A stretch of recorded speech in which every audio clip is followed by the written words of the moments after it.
How are you doing? Happy birthday. Oh, thank you. Yeah. You don't Do you, count them any. You don't count. You don't do the birthday thing. But actually, it's been a really pretty cool one. My little guy wrote. He kind of got a 5-year-old now, so he put something on his little whiteboard in there for me, and the neighbors dropped off some toilet paper and things like that. So and cards and stuff. It was really cool. I mean, So I'm sure this is the first time that you've been able to like celebrate your birthday fully with your family in a long time because of baseball. it really is. It seems like we're always on the road. This year, I think we were going to be in New York, and yeah, so it's one of the things. Obviously, this thing's been horrific for the world, and to be able, that's one of the beauties of it. And there's been some, really honestly, seeing people come together, seeing families out in their yard together, and people on porches, and it's something that you haven't seen in a long time. Is kind of the silver lining, but so much, such a tough thing that's going on in the world that it's hard to say that you celebrate that. Totally. I mean, like just as a baseball lifer, what has it been like for you? Obviously, you've spent so many seasons as a player and as a coach and a manager. Spending this time in the beginning of the grind of the baseball season to not have that right now, that must be how does that make you feel? It's been different for sure. It's kind of like you're home for the winter, right? Because you got 1,000 projects you could do, right? You have time to do now, Totally. but it's like I'm not used to being here. Like I came home, when we came home, it still looked like winter. There's nothing on the trees, and it's like I've been able to see everything turn green, all the leaves come out. So that's the kind of thing that's going on, and then trying to like not know the timing, right? You don't. That's the thing. You're up in the air. Like, okay, we're right as we talk, like our coaches will get together and we'll talk about, okay, what's spring training look like if we can start by this, and then Nobody really knows the answer as to when we're going to start again. yeah, we don't, or if we're going to start, right? We really don't Right. know. We're hopeful, and hopeful that the curve gets flattened, and the testing gets better and better and more numerous, so we can, figure this thing out, how to do it safely for everyone. But we don't really know. Right. What has been the biggest challenge for you as a manager in kind of just being a kind of a logistical touch point for a lot of different people? I mean, what has that been like for you just to deal with and just dealing with the rapid amount of change that we've all gone through over the course of the last 2 months? It's been different. We started off. We have like a conference call every Monday, which we'll have one here, and after we get off this call, where all the coaches, all the major league staff, people are together. Then we get a little report, like Mel's been talking with the pitchers and see what they've been able to do and where they're at. The hitters will talk with James Rouse and Eric Duncan. We'll get a little report, who's working out, who's able to work out.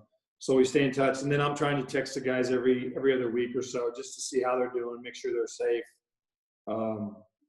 Just try to stay in contact, right? Because you don't know how long. You don't know if they don't know if they should be kind of putting the foot on the gas. Sure. And I'm sure you have questions coming from everywhere too. Yeah, like nobody know. Obviously talking to Miguel Rojas, they don't really know what's going on. Nobody can really give you an answer, right? There's a lot of hypotheticals and a lot of this. If something happens, if that happens. Yeah, and could we? This is a scenario that could be. Everything's in Arizona. This is a scenario of this, and they're all just kind of guessing.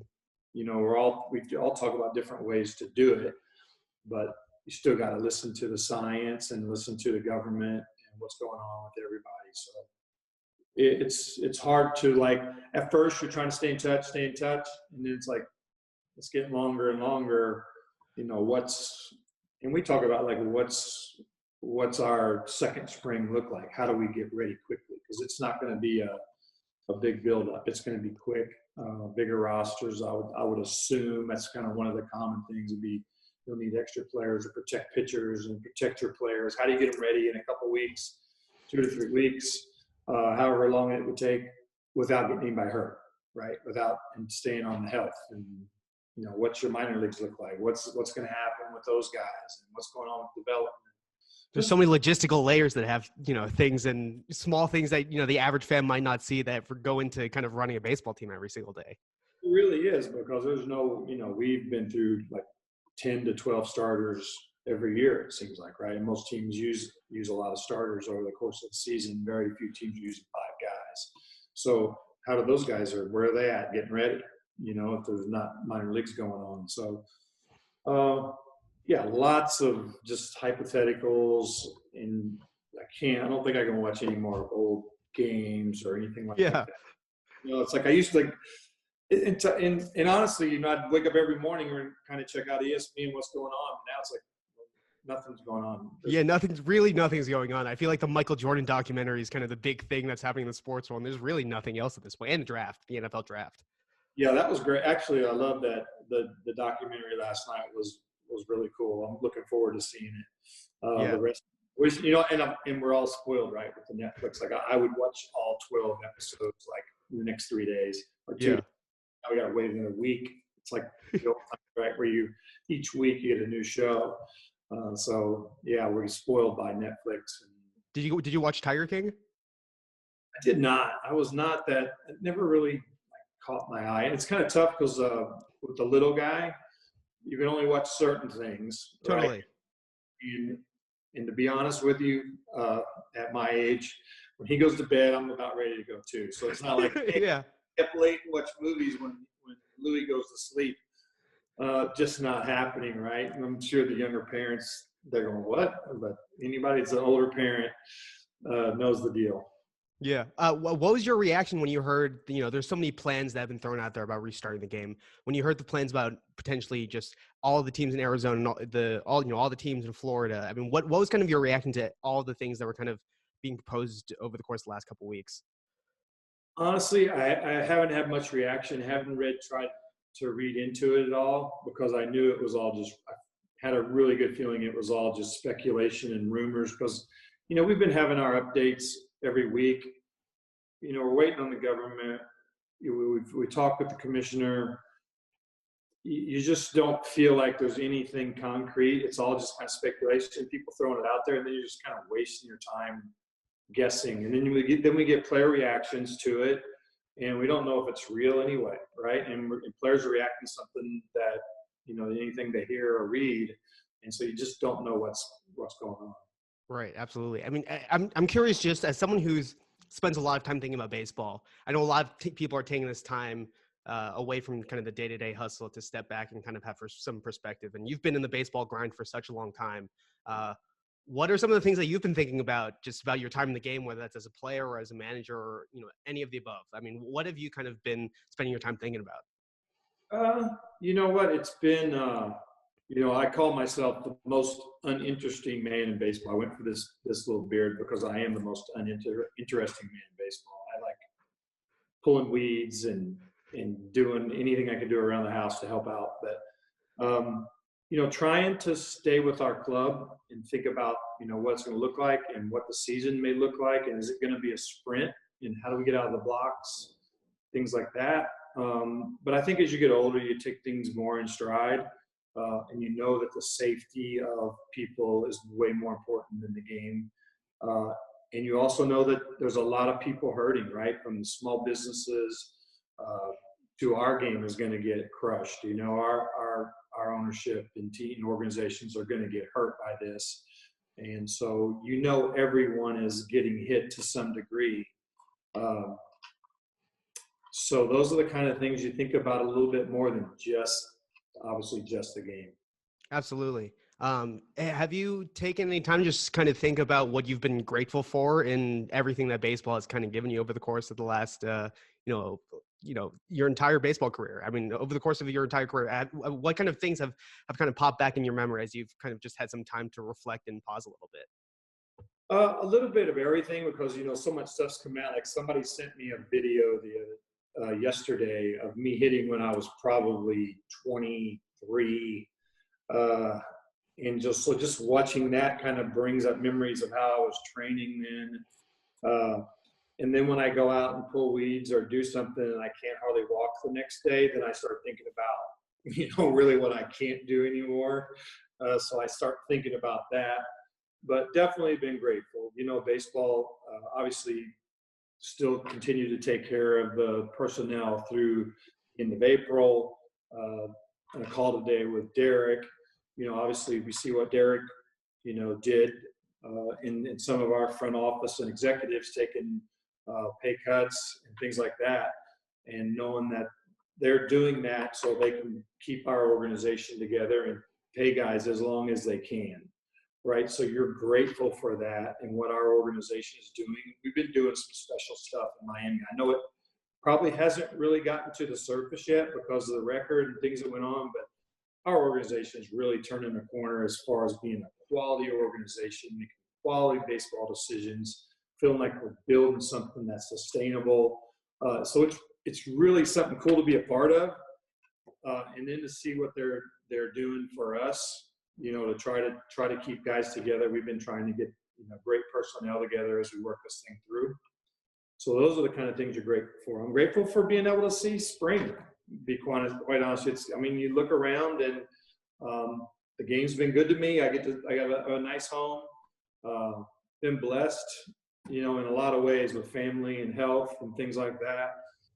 So probably like a lot of other people, right? We start seeing the little things, just seeing the little things that's happening. Thankful for the workers at this point. You see these workers on the front line, and I know we talk about the medical, which is obviously right in the heart of it, but then you start thinking about the people that are driving supply trucks and they're stocking the grocery store workers. These people obviously need jobs. They need to make money, right? But they're out there working, taking chances for us.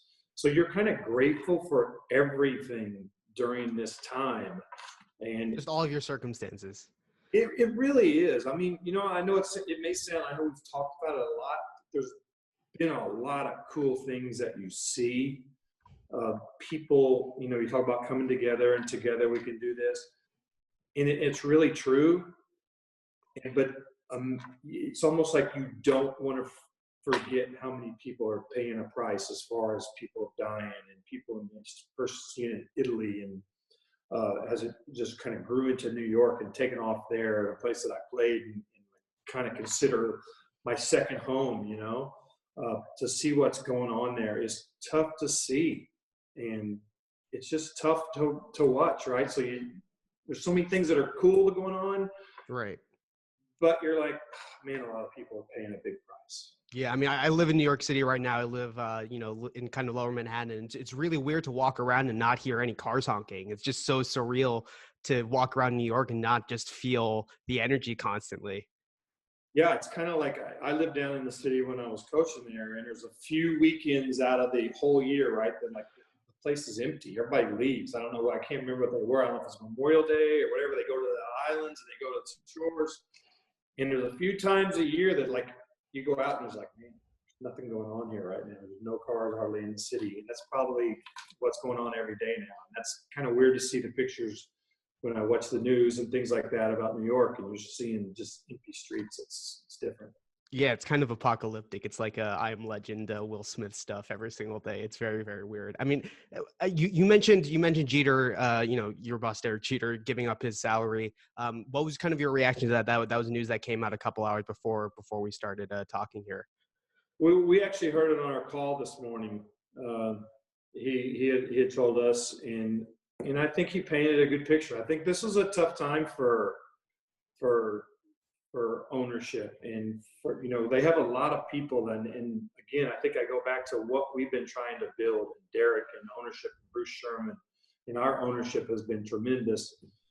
And I think this is something you could tell. It was hard for him to tell us the news of what's going on and what could happen here coming up, right? And the fact that he's doing that, and our, some of our executives are taking pay cuts is really, it's really, I shouldn't say cool is not the word. I just think it's a big step for what we're trying to do down in Miami. Sure, absolutely. What has it been like for you? You guys are both, Yankee legends. What has it been like for you to work with each other in this kind of new context? It's been really easy, honestly. I told Derek, I remember I went up right away to talk when he first took over. And just my conversation with him early on was like, hey, you got to do what you got to do. You and I have been friends. It's never going to change, but you are an owner now. And if you don't think I'm the right guy for this, you got to move on. And it's not going to change anything. So I wanted to let him know that right away. And I think he's had to make some decisions on that, right? You know, and then we had our conversation last year before I resigned. It was clear for me, and all I really needed to hear was that he wanted me there. He thought I was the right guy. But I wanted to be baseball. And I think, I don't think there's any, like, he's trying to, he didn't get into this not to win. And anything he's done, he's won. And he's come out on top. And he didn't get into this to lose. And so I know that he wanted me to, obviously I had to earn this job from him, from the standpoint of that it feels like I'm the right guy to help build this organization where it's at right. I'm very curious kind of about the relationship dynamic that you guys have had, because when he came up, like, you were the Yankee veteran and the guy, the statesman in the locker room, and now he's your owner. And so that relationship has definitely evolved over the course of, the entire time you guys have known each other. What has that been like for you to see someone who came up as, a young kid and became a Yankee legend and that is now your boss? Like, what has that been like from your vantage point, just to see that happen? I feel like I've had a great seat for his ride, right? From the standpoint of I seen him come into spring training the very first time, right out of high school. Skinny little kid that did not belong in big league camp, right? And he would say it. And he just looked out of place. And to see how quickly that changed was incredible. Like, over the next year, it was like, it's a little better. And then like another year, you're going, this guy's looking like a player, right? And so quick. And it seemed like, time goes so fast in the game. Then I kind of retire, come back and coach and watched him as I retire, during retirement, World Series and what he's doing and what he's accomplishing. And then to go back and be a coach and be a part of the clubhouse again, right? And to watch how he goes about his business. It was just day in, day out, fun to watch. And the toughness, and it's probably not a word that a lot of people use, is toughness with him, because he's a good looking dude. It makes it look effortless. Yeah. Beautiful wife, beautiful family. You think he's got it all, right? He's had to earn it all, but this guy's some kind of tough, man, competitor wise. And you start watching the Michael Jordan stuff, and I'm telling you that Derek's right there in that mode of that kind of toughness that you're going to see in that documentary is Derek. And so then now I kind of walk into the ownership thing. It was like I knew who he was, right? You knew who this guy was and what he wanted to accomplish. And that's why, from my standpoint, I wanted it to be like up front right away, man. You got to do what you got to do. I know you come here to win, and you got to do what you got to do. When you're watching that Jordan documentary last night and you started thinking about Derek, what are the things that you watched in the Jordan documentary that set you off thinking about, the similar qualities that Derek might have as a player and as just a competitor? It's day in, day out. I heard somebody say that Michael was one of the only guys that he thought could turn it off and turn it on, and never turned it off. I love that statement. I think that was Roy Williams. And Derek is like that. He's so consistent. It's a smooth, everyday. Spring training at bats look just like playoff at bats, and it's one of those guys that could relax and could play the game always and be focused, but be there to win every day, and really truly had that on all the time and every day. And that takes that's a long time, and that's not easy to do. And that's kind of part of that toughness that you see from the inside. What's a memory that kind of comes to mind when you think about Derek's toughness and the stuff that a lot of people didn't see just kind of on the surface through media coverage, stuff that you have to be there every single day to see? What is something that kind of pops to your mind in terms of memory when it comes to Derek in that regard? Well, there's a couple of things, right? The play against Boston, where he goes into the seats at home and tears up his face. Well, the next day he comes in. I think we're at Shea the next day. I think it was Shea, not Citi Field. He's coming to play. He's all beat up and cut up, and I don't know if Joe played him or not, but he wanted to play, right? And then seeing him, he got pitched in a lot, right? They tried to run that thing in there on him. He got hit a lot. He didn't say much, but he was the kind of guy, though, that you hit him, he's probably taking a shot right back at you. Like you gets a pitch to get, he's going to try to hit one right back and kind of send that message like, I'm coming. So those type of little things, and then just the grind. The toughness is that everyday mentality of coming to play. Mm-hmm. Yeah, I mean, I feel like that's something that it's hard to translate when you're not around the ballpark every single day, is seeing how much a lot of the greatest players put in work every single day that you just don't see before, the TV cameras turn on at 7 o'clock. Absolutely. They make it look easy. I mean, even guys, the modern guys, you see a Yelich right now and these guys that are going out and tearing it up, but they're consistent with their work. They stay with it. They don't go off the reservation. They have confidence in themselves. Even when they're going bad, they handle things easily. Like, I mean, Derek is one of those guys, like when I was doing the hitting, like I'm studying pitchers, right? So you may get a guy that's a 3-pitch guy, but like he's got a split and he uses it 2% of the time. And I'm like, gee, he's not going to throw you a split. You just go fastball slider with this dude. And he'll throw, inevitably the guy will throw him a split during the at bat. He'll look at me. He would look over at me during the at bat and just be like, just give me that look. Like, oh, you're not going to throw me a split, huh? And so it's just stuff like that guys are able to relax, but they are also able to stay focused all the time. I mean, it almost seems like he's operating on like a different level of thinking. Like he's so far ahead of everyone else in terms of just his strategy and his approach that, it's almost like it calms him down because he knows that he has everything he needs. I think he just doesn't get away with it. I think the same thing he was trying to do his very first game probably was the same thing he was trying to do his very last game. He really never, like if you watch him hit, he hit the same way. And he talks about it, never used a different bat.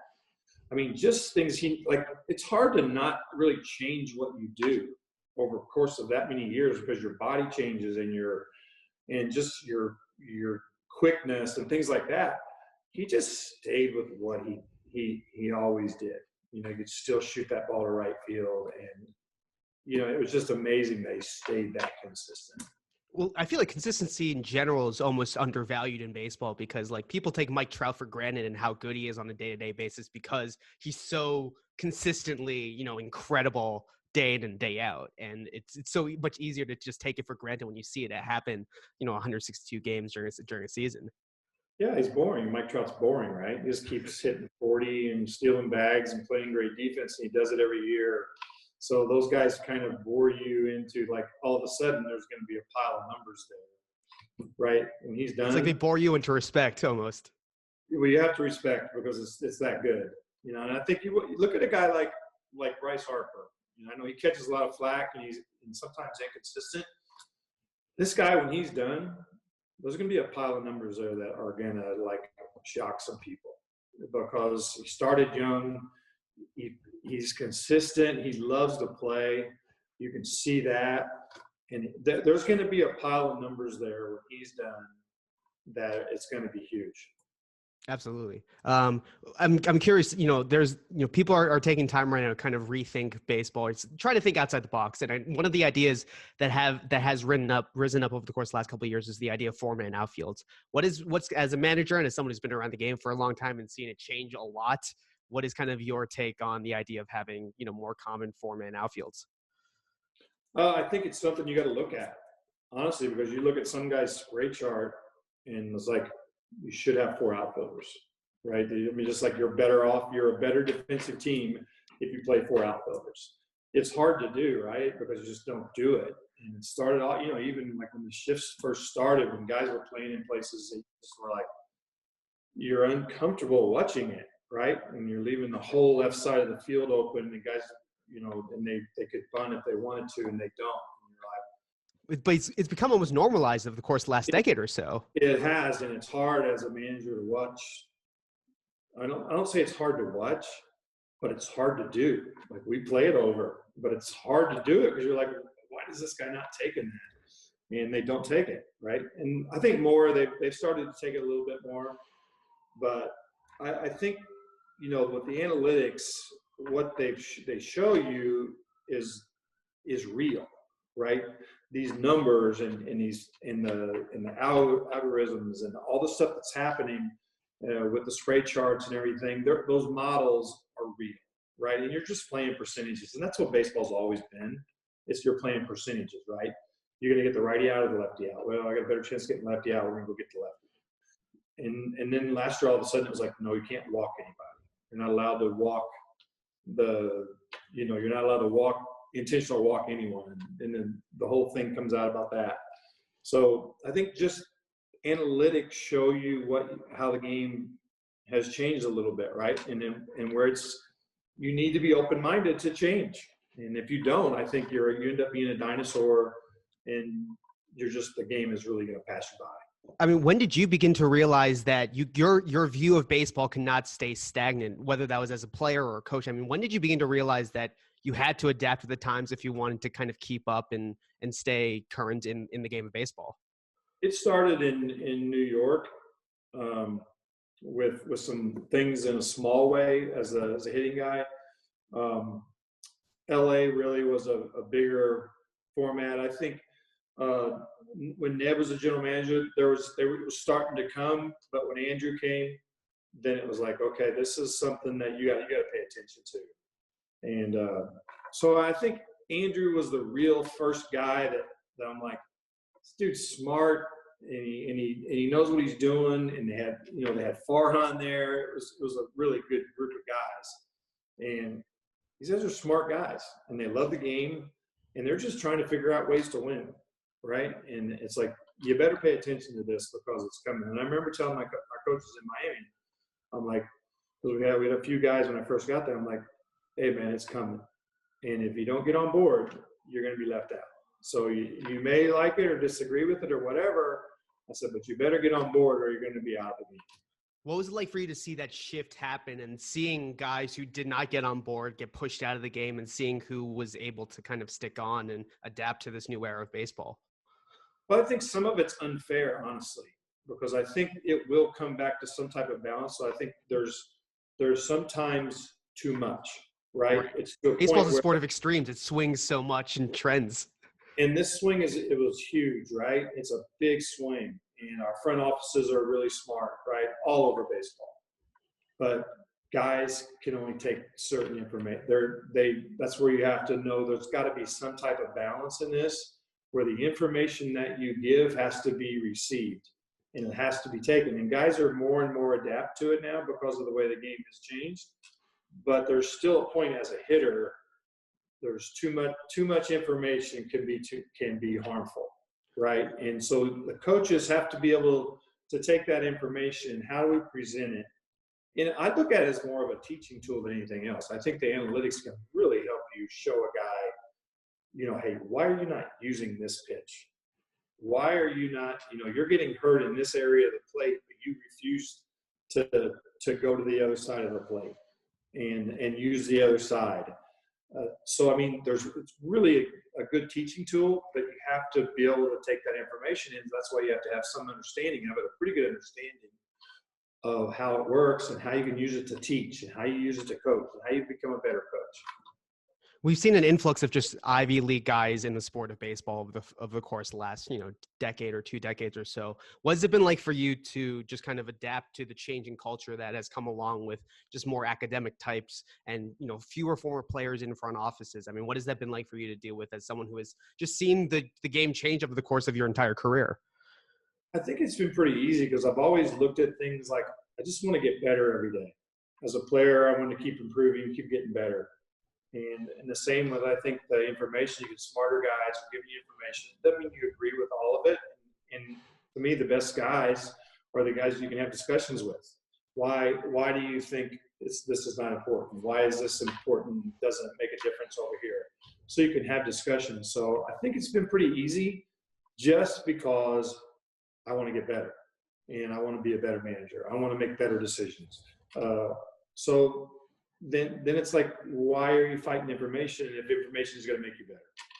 Absolutely. So I recently watched Homer at the Bat for the first time, and I was doing some research and saw that. Is it true that you have never watched it before? Never. Still. to this day.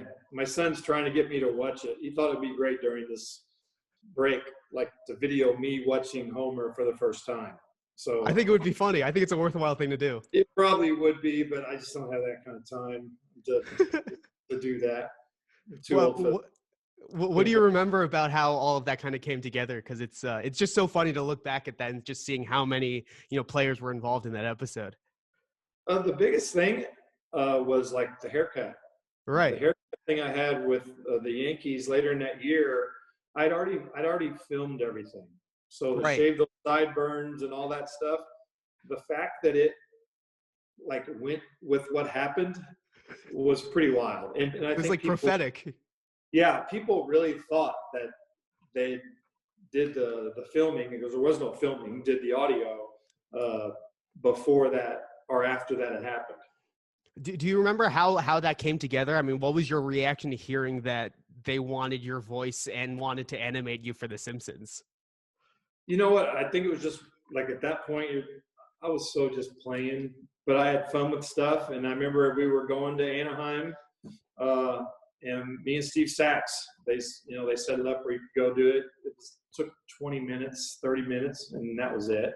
And the fact that I'm still getting checks for $8 or $14 is awesome. I don't cash them anymore.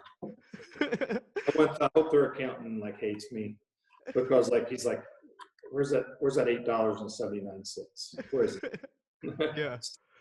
What was it like for you to be like the king of New York City as one of the best players on the Yankees, while during your playing career? Because that must be a unique experience to be a star Yankee in the city and just experience the city from a different perspective. Honestly, I didn't look at it like that. I was married at the time, had young Right. kids, pretty much it's funny. I seen Michael talking about it last night on his thing. It's like he enjoyed staying home watching movies. He wasn't running around. That was me early on, was that I didn't really go to the city, a couple times a year, right? The city wasn't really a safe place when I first got to New York. But I didn't look at it like that, and I just kept things so simple. I was kind of afraid of New York, to be quite honest with you. I wasn't Really? Yeah, I wasn't comfortable. I'm a kid from Indiana. I'm 21 or 22 years old. I'm having pretty good success, which is making me happy. And I like the attention, honestly, but I didn't like it. I liked it for what I was doing on the field. I didn't Right. necessarily like it when I went to dinner or trying to go to the mall to just goof around, right? And now you can't go to the mall. Totally. So it's different. What was it like for you to deal with that change as a young kid from Indiana suddenly being a star athlete in New York? It was okay because I kind of I looked at it like just take care of the field, right? That was my main thing, and my main thought process was take care of the field and then just deal with everything else, right? So I was pretty much shy, honestly, around people and stuff. So especially early on, I'm a lot more comfortable now, but then really uncomfortable, like tension and people, and got young kids, and I got babies on your arms, and people are all over you. You're like, you're not comfortable. I wasn't comfortable in that situation.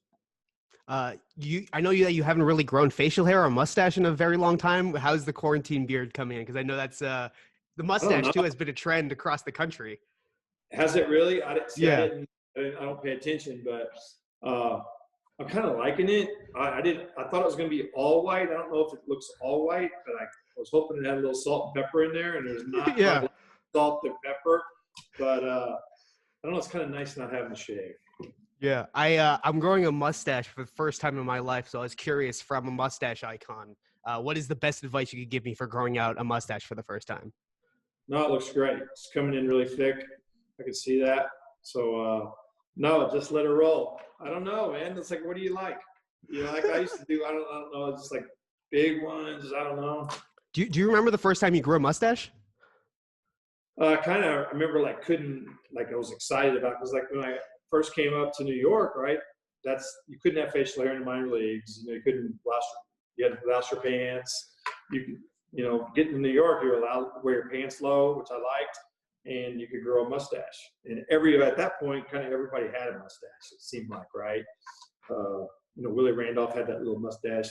Yeah. A few little hairs on there, and Willow had that thing going. So what was it like for you to suddenly, grow a mustache for the first time as you become a Yankee and then suddenly gain attention for that mustache? Like, what was that like? I didn't realize there was that much attention for it, honestly. I'm not kidding. I mean, some of the stuff that people like, seriously, to this day are like, grow that mustache back. I'm like, dude, it's all white. I'm not growing a mustache back. My wife hates me already. If I grow a mustache, she'll never, she's no way she's going to live with me. You must get a lot of questions just from random people about mustaches. Not maybe some, probably more than most, right? But I get crazy questions from people. What has been some of the crazier questions you've gotten? The craziest stuff was going to Australia when the Dodgers reopened up in Australia, and it was like they knew me more from the Simpsons than anything I'd ever did playing. Really? They all knew the Simpsons. That's how they knew me. That's so funny. And you didn't even know what they're referring to necessarily because you haven't watched the episode. No, but I knew the shave that, I knew my lines, right? Right. And, but all the people there was like, Mattingly, shave those sideburns, I don't think that was the right accent, but anyway. I wanted to give you a moment too to talk about your work with Mattingly charities and everything you do in Evansville. Yeah, cool. I appreciate that. We've for the last 5 years we've been having a benefit every winter, and we do basically the most underserved kids, and it really started off with sports. And it's really moved to education. We do reading programs, STEM labs. We've been able to raise a lot of money for kids that are underserved. And I think Lori and my thoughts have been pretty simple, a lot like my thoughts about playing, right? Hey, when we start off, we're not going to be worried about how big we get or what all we're doing. If we help one kid, we're going to be happy, right? So we've been able to help a lot of kids over the years. We do stuff with the Challenger Baseball League. That's one of our main things. We help put a turf field in for these kids and a cooling shelter. And then again, it's got into reading programs and a lot of the most underserved kids. And our thought process really is, we want to give these kids, because everybody has to make decisions, right? And we all going to have choices to make. But we want these kids that are basically in the toughest spots to have a chance to make a good decision, right? And to have decisions to make and let them know that there is routes and there's places to go and there's places for help. But you have to get your school. You have to get educated. You have to continue that part of it. If you don't, it's almost impossible to get out of your circumstances. Don, thank you so much for your time. I really appreciate it. You got it. Appreciate it. We're going to hope this whole thing's on SportsCenter. We'll do like the before Jordan, right? I'm sure they'll be interested, I think, in the stuff you talked about with Jeter and Jordan. 100%. All right, cool. All right. Thank you so much, Don. I really appreciate it. All right, man. Good talking. Have a good one.